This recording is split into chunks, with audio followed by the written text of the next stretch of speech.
الحمد لله وكفى وسلام على عباده الذين اصطفى أما بعد. معزز سامعین و ناظرین، جیسا کہ آپ جانتے ہیں ہمارا 40 روزہ علم دین کورس چل رہا ہے، اور آج اس کورس کا سبق نمبر 15 ہے. وحسب سابق قرآن، حدیث، مصنون دعات، سیرت طیبہ اور عربی بول چال کے حصے کو ہم پڑھیں گے. تو بلا تاخیر ہم بڑھتے ہیں ارشاد باری تعالیٰ کی طرف. آپ کو سکرین پر ایک آیت نظر آ رہی ہے، سورۃ الاعراف کی آیت نمبر 31، جس میں اللہ جل شانہ فرماتے ہیں: اعوذ باللہ من الشیطان الرجیم، بسم اللہ الرحمن الرحیم، وَكُلُوا وَاشْرَبُوا وَلَا تُسْرِفُوا إِنَّهُ لَا يُحِبُّ الْمُسْرِفِينَ. اور کھاؤ اور پیو اور اسراف نہ کرو، حد سے نہ بڑھو، اعتدال سے نہ بڑھو، میانہ روی سے نہ بڑھو. انہ لا یحب المسرفین، بے شک اللہ اسراف کرنے والوں کو، حد سے بڑھنے والوں کو پسند نہیں کرتا. یہ آیت انتہائی جامع اصول، قوانین کے اوپر مبنی ہے. دیکھیے، اللہ تعالیٰ فرماتے ہیں کھاؤ اور پیو. اب کیا کھانا ہے، کیا پینا ہے؟ دوسری جگہ پہ اللہ جل شانہ کا ارشاد ہے: فَكُلُوا مِمَّا رَزَقَكُمُ اللَّهُ حَلَالًا طَيِّبًا. جو تمہارے رب نے تمہیں حلال رزق دیا ہے وہ کھاؤ، وہ پیو. تو یہ بات تو کلیئر ہو گئی دوسری جگہ سے کہ کھانا پینا حلال ہونا چاہیے. جو لوگ نہیں کھاتے، کنجوس ہیں، اپنی صحت کا بھی خیال نہیں رکھتے، ان کو بھی کہا جا رہا ہے کھلو واشربو، بھائی کھاؤ پیو بھی صحیح، تو صحت بھی اچھی ہو تاکہ عبادات انسان کر سکے، نماز پڑھ سکے، کھڑے ہو کے نوافل پڑھ سکے، کہ لوگوں کا تعاون کر سکے، مدد کر سکے، محنت سے پڑھ سکے، جاگ سکے، دماغ کا صحیح استعمال کر سکے. تو کہا جا رہا ہے کہ کھاؤ پیو، اپنی صحت بناؤ، تاکہ تم دین کے کام کر سکو، دنیا کے کام کر سکو. آج کل ایجادات کو دو، ٹیکنالوجی کا دو، تم محنت کر کے پڑھو. خیر تب ہو سکتا ہے جب انسان کھائے پیے، اپنی صحت کا خیال رکھے، کیونکہ کھایا پیا بھی کرو، اس میں یہ تعلیم دی جا رہی ہے. اللہ کی نعمتوں کو خوب استعمال کیا کرو. ٹھیک ہے، پھر ساتھ یہ بھی فرمایا کہ کھاؤ پیو صحیح، لیکن ولا تسرفو، اسراف نہ کرو، چیزوں کو ضائع نہ کرو، حد اعتدال سے آگے نہ جاؤ. پیرس جو ہے، اعتدال جو ہے، یہ ہمارے دین کی بنیاد ہے. ہر چیز میں اعتدال کا حکم، عبادات میں بھی اعتدال کا حکم. کہ ایسا نہیں ہے کہ ہر وقت آدمی تصویر لے کے بیٹھا رہے، گھر والوں کی کوئی فکر ہی نہیں، اپنی صحت کی کوئی فکر ہی نہیں. اس میں بہت سے واقعات، حضرت عبداللہ بن عامر رضی اللہ تعالیٰ عنہ کا مشہور واقعہ ہے کہ وہ دن کو روزہ رکھتے، رات کو قیام کرتے. ان کے والد صاحب نے حضور صلی اللہ علیہ وسلم کو کہا، تو آپ صلی اللہ علیہ وسلم نے ان کو بلا کے پوچھا، تو انہوں نے یہی بات کہی.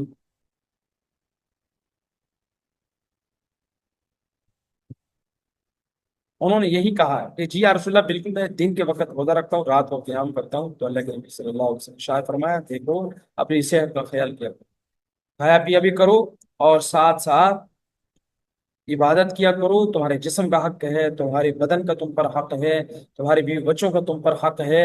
تو آپ صلی اللہ علیہ وسلم نے ان کو اعتدال کی تعلیم. تو اس میں ایک سبق تو یہ ہے کہ کھانا پینا چاہیے، فضول خرچی نہیں کرنی چاہیے. اسراف کی دو صورتیں ہیں.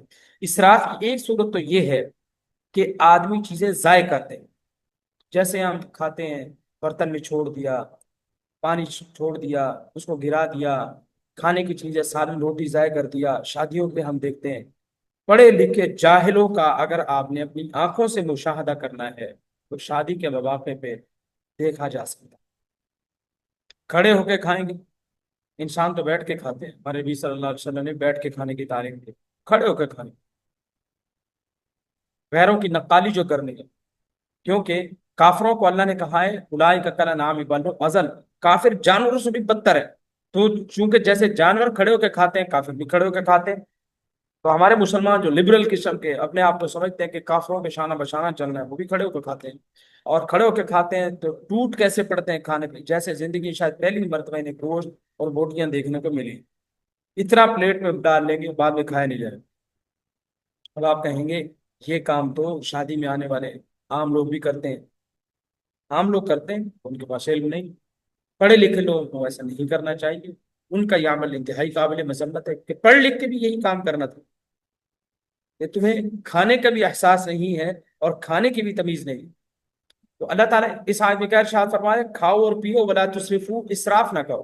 ایک تو چیزیں ضائع نہ کیا کرو. دوسرا اسراف یہ ہے کہ خود اپنے پیٹ میں بھی چیزیں ایکسٹرا نہ ڈالو.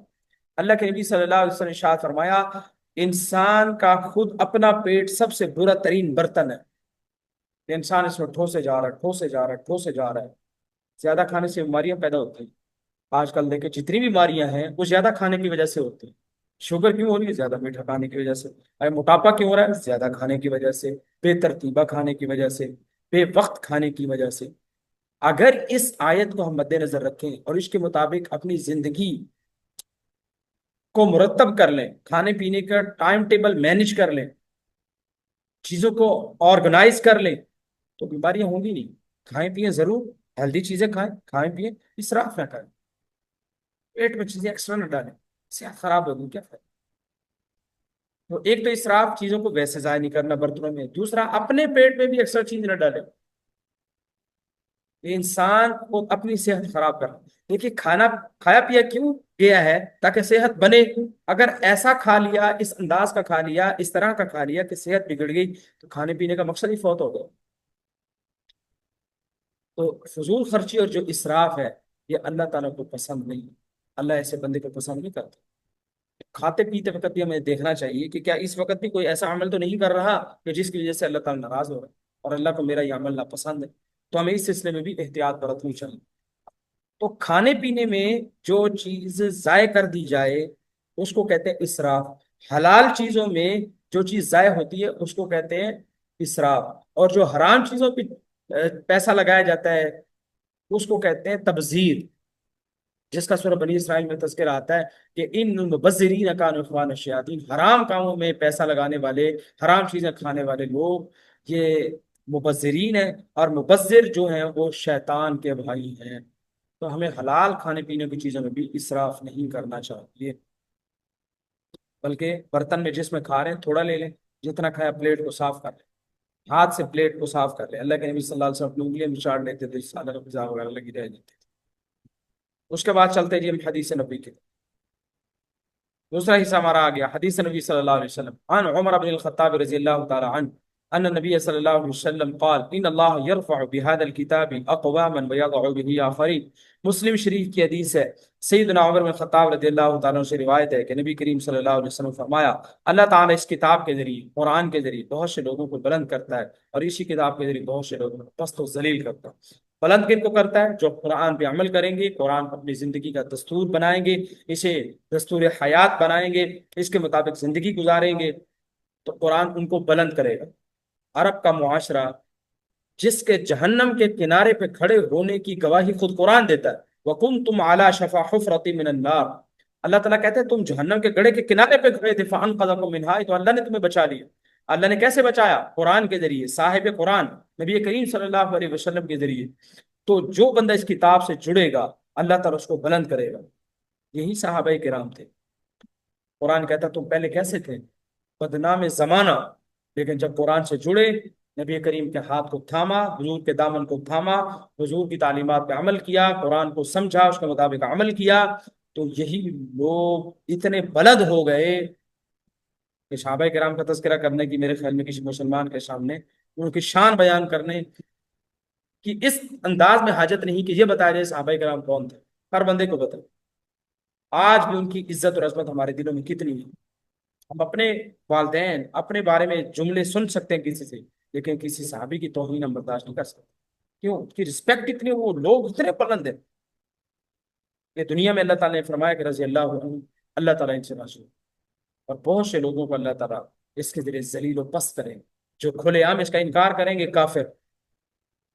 دنیا میں اللہ تعالیٰ کے ہاں وہ پست اور ذلیل ہی ہے، اور قیامت کے دن تو ہوں گے ہی ہوں گے. اور جو لوگ بظاہر اس کو مانتے، ایمان تو لاتے ہیں لیکن اس کے مطابق زندگی نہیں گزارتے، وہ بھی پست اور ذلیل ہوں گے. اس وقت پوری دنیا کی نظر میں مسلمان سب سے بے وقوف ترین، ذلیل ترین قوم ہے. جن کی کوئی عزت نہیں پوری دنیا میں۔ ساری دنیا کے کافر مسلمانوں کے ساتھ کھیل رہے ہیں۔ وجہ کیا ہے؟ قرآن کو پس پشت ڈالا تو ذلیل و رسوا۔ دوسرے قرآن کریم کو سمجھیں، اس کو تھامیں، اس کے مطابق عمل کریں۔ دیکھیں قرآن کی ایک چھوٹی سی آیت ابھی ہم نے پہلے پڑھی کھانے پینے کے حوالے سے، کیسی زبردست آیت ہے۔ اگر اس آیت پہ عمل کریں ساری بیماریاں ختم، شوگر ختم، بلڈ پریشر ختم ہے، موٹاپا ختم۔ موٹاپا خود ام الامراض ہے، تمام بیماریوں کی جڑ۔ اگر ہم اس قرآن کو تھامیں گے، دنیا بھی سنورے گی، آخرت بھی سنورے گی، جسم بھی سنورے گا، روح بھی سنورے گی۔ جی تیسرا پورشن ہمارے اس سبق کا ہے دعا۔ ٹھیک ہے، اس میں کیا ہے جی؟ پریشانی دور کرنے کی نبوی دعا۔ عن عبد الله بن عباس رضی اللہ تعالی عنہما ان رسول اللہ صلی اللہ علیہ وسلم كان يقول عند الكرب، کہ آپ صلی اللہ علیہ وسلم پریشانی کے وقت یہ دعا پڑھتے تھے۔ حضرت عبداللہ بن عباس رضی اللہ تعالیٰ عنہ سے روایت ہے، کیا دعا یہ؟ لا الہ الا اللہ العظیم الحلیم، لا الہ الا اللہ رب العرش العظیم، لا الہ الا اللہ رب السماوات ورب الارض ورب العرش الکریم۔ اللہ کے سوا، ترجمہ اس کا، اللہ کے سوا کوئی معبود برحق نہیں جو عظمت والا ہے اور بردبار ہے۔ اللہ کے سوا کوئی معبود برحق نہیں جو عرش عظیم کا رب ہے۔ اللہ کے سوا کوئی معبود برحق نہیں جو آسمان زمینوں اور عرش کریم کا رب ہے۔ یعنی اللہ کی تعریف کریں، اللہ کی تعریف کریں گے، اللہ تعالیٰ پریشانی دور کریں۔ تو ہمیں متفق علیہ حدیث، یعنی بخاری اور مسلم میں یہ حدیث موجود ہے، تو ہمیں دعا یاد کر رہے چاہیے۔ ٹھیک ہے، اور اس سے اگلا حصہ جو ہمارے سبق کا ہے وہ ہے سیرت طیبہ۔ تو سیرت طیبہ کے اندر آپ جانتے ہیں کہ ہم نبی کریم صلی اللہ علیہ وسلم کی سیرت، آپ صلی اللہ علیہ وسلم کی زندگی کے مختلف پہلوؤں کو پڑھتے ہیں، جس میں ہمارے لیے کچھ اسباق موجود ہوتے ہیں۔ تو آج ایک تو جو چیز ہم نے پڑھ لی ہے وہ ہے غزوہ اور سریہ میں فرق کیا ہے، دوسرا ان کی تعداد کیا ہے، اور تیسرا غزوہ بدر کا مختصر سا تذکرہ اور تعارف ہم پڑھیں گے۔ ٹھیک ہے، تو سب سے پہلے ہم دیکھتے ہیں کہ غزوہ اور سرایہ کی تعداد کتنی ہے، ان میں فرق کیا ہے، ان کی تعریف کیا ہے۔ دیکھیے، غزوہ اس جنگ کو کہتے ہیں جس میں صحابہ کرام کے ساتھ آپ صلی اللہ علیہ وسلم خود بھی شریک ہوئے ہوں، اور سریہ اس جنگ کو کہتے ہیں جس میں آپ صلی اللہ علیہ وسلم خود تو شریک نہیں ہوئے بلکہ صحابہ کرام نے شرکت کی ہو۔ اور غزوہ کی جمع غزوات آتی ہے، سریہ کی جمع سرایات۔ مشہور قول اور صحیح قول کے مطابق غزوات کی تعداد 27 ہے اور سرایہ کی تعداد 47 ہے۔ اچھا، 27 غزوات میں سے صرف 9 غزوات ایسے ہیں جن میں باقاعدہ لڑائیاں ہوئی۔ غزوات کل 27 ہیں جن میں خود حضور جنگ کرنے کے لیے گئے، لیکن لڑائی صرف 9 میں ہوئی ہے، اور 18 غزوات ایسے ہیں جن میں لڑائی کی ضرورت ہی پیش نہیں۔ اور جن غزوات میں لڑائی ہوئی ہے ان کے نام یہ ہیں: غزوہ بدر، غزوہ احد، غزوہ مریسی، اچھا اس کا نام غزوہ بنو مستلق بھی ہے، غزوہ خندق، اس کو غزوہ احزاب کہتے ہیں، غزوہ بنو قریظہ، غزوہ خیبر، فتح مکہ، غزوہ حنین اور غزوہ طائف۔ ان میں لڑائی ہوئی، اور جن میں لڑائی ہوئی ہی نہیں ہے ان کے نام یہ ہیں: غزوہ ابوا، اس کو غزوہ بدان بھی کہتے ہیں، غزوہ بوات، غزوہ صفوان، غزوہ عشیرہ، غزوہ بنو سلیم، اور اسی کا نام جو ہے وہ قرقرۃ القدر ہے، غزوہ سویق، غزوہ غطفان، غزوہ فرع، یہ شہر بحران میں ہوا تھا، اور غزوہ حمراء الاسد، غزوہ بنو نذیر، غزوہ بنی قینقاع، غزوہ بدر اخرى، اس کو غزوہ بدر موعد بھی کہتے ہیں، اور غزوہ دومہ الجندل، اور غزوہ بنی لحیان، غزوہ حدیبیہ، غزوہ ذی قرد، اور غزوہ ذات الرقاع، غزوہ عمرۃ القضاء اور غزوہ تبوک۔ ان کے اندر کوئی لڑائی نہیں ہوئی۔ ٹھیک ہے، تو غزوہ کس کو کہتے ہیں؟ جس میں حضور خود گئے۔ سریہ کس کو کہتے ہیں؟ جس میں حضور بھی گئے، صحابہ کرام گئے۔ ٹھیک ہے، یہ فرق آ گیا۔ تعداد غزوات کی 27 اور سرایہ کی 47، اور 9 میں لڑائی ہوئی ہے غزوات میں، باقی میں لڑائی نہیں ہے۔ ٹھیک ہے، اور غزوہ بدر کا مختصر تذکرہ ہم پڑھ لیتے ہیں۔ دیکھیے، غزوہ بدر صحیح اور مشہور قول کے مطابق ہجرت کے دوسرے سال 17 رمضان روز جمعہ کو ہوا۔ ٹھیک ہے، اور جس کا مختصر سا واقعہ یہ ہے کہ ہجرت کے دوسرے سال آپ صلی اللہ علیہ وسلم کو خبر ملی کہ ابو سفیان کی قیادت میں قریش کا ایک تجارتی قافلہ ملک شام سے واپس آ رہا ہے، جس میں قریش کے ہر مرد و عورت نے اپنا سرمایہ لگایا ہے، جس کی مقدار تقریباً 50,000 دینار ہے۔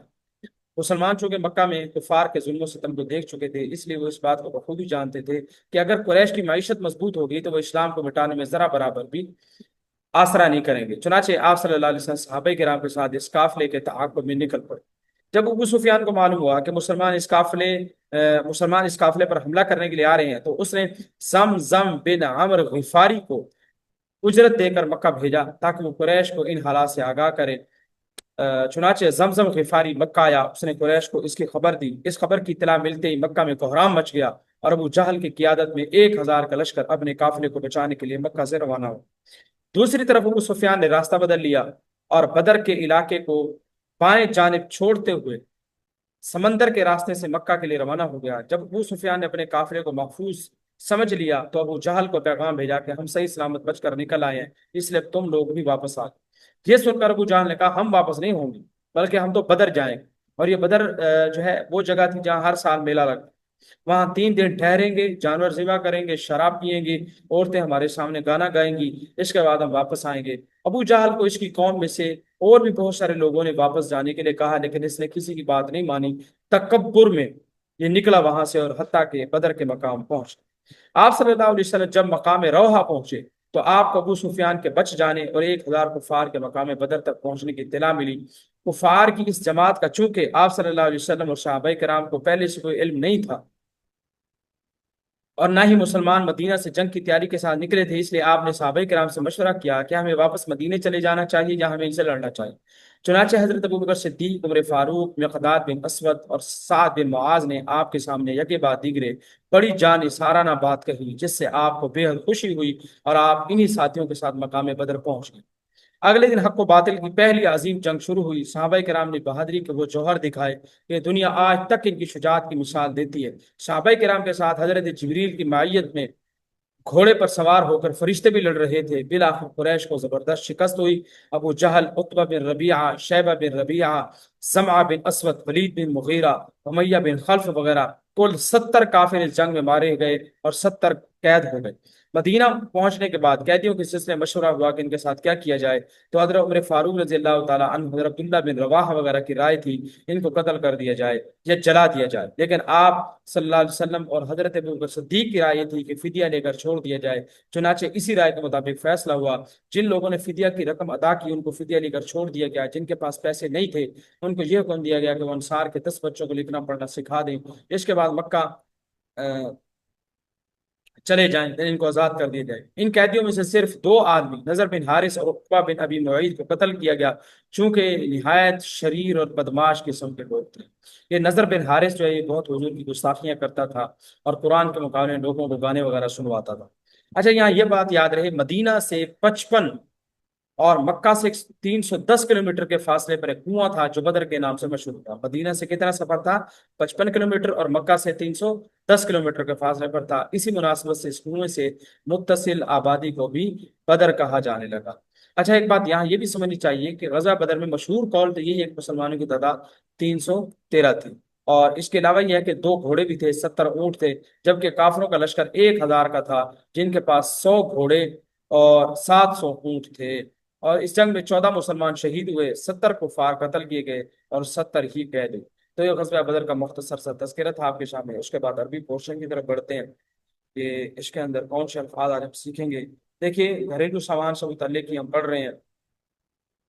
نمبر 1، بجلی کی جو تار ہوتی ہے، وائر جس کو بولتے ہیں، اس کو کہتے ہیں سلکن کہربائی، اور لحاف کو بولتے ہیں لحاف عربی میں، اور دراز کو درجن بولتے ہیں، چٹائی کو حسیر بولتے ہیں، ٹھیک ہے، اور دری اس کو کہتے ہیں بساط، یہ کارپیٹ ہے، اور گیزر کو کہتے ہیں سخان الماء، پانی گرم کرنے والا۔ مہمان خانے کو کہتے ہیں غرفت الضیوف، اور چھت کے اوپر کی جو سطح ہے اس کو سطح ہی بولتے ہیں، اور جو گدا ہے گدے کو کہتے ہیں فراش، ہولڈر کو قاعدۃ المصباح، ٹھیک ہے، یعنی بلب کو قابو کرنے والا، اور رسی کو بولتے ہیں حبل، ٹھیک ہے، یہ سورہ لہب کے اندر بھی آتا ہے، اور پرنالے کو میزاب بولتے ہیں، یہ پرنالہ جو ہوتا ہے بارش کا پانی جس سے گرتا ہے، اور اس کے بعد قالین کو سجادہ بولتے ہیں، جائے نماز کو سجادۃ الصلاح یا مصلی بولتے ہیں، اور بیڈ شیٹ کو کہتے ہیں شرشف السریر، اور کمبل کو بطانیہ بولتے ہیں، اور پردے کو ستارہ، اور محل کو قصرن، اور دہلیز کو عتبۃ الباب،